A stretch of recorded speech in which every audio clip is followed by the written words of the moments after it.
Welcome to the future of finger protection, brought to you by Digity. In this video you will learn to use the Digity Size Wizard. This tool will help you to find the size with nothing else than a normal print, just like this one.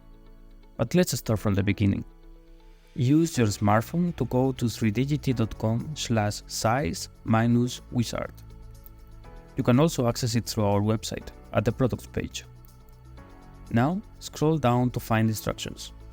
The first step is to create the reference sheet. The reference sheet is available in several languages. It is a document with two sides, one for each hand.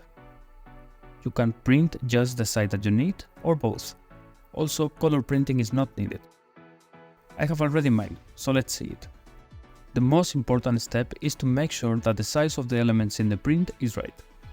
Use a credit card to check that the quick setup box matches its size. Yes, you can see that it fits perfectly. The reference sheet is then validated.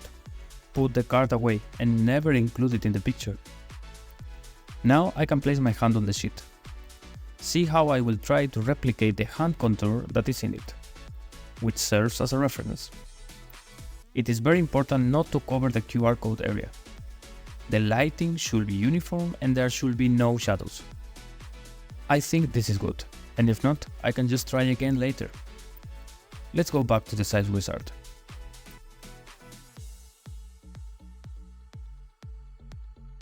Use the button to upload the picture. There, select the camera option to do the picture now.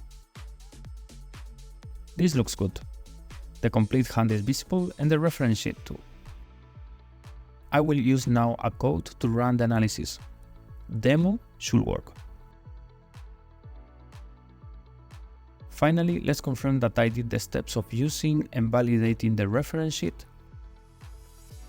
And also let's agree with the terms, so that Digity can process the image.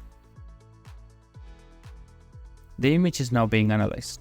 It will just take a few seconds. There we are. Yes, I can see the detection of my fingers and my hand. Also the suggested sizes for each finger.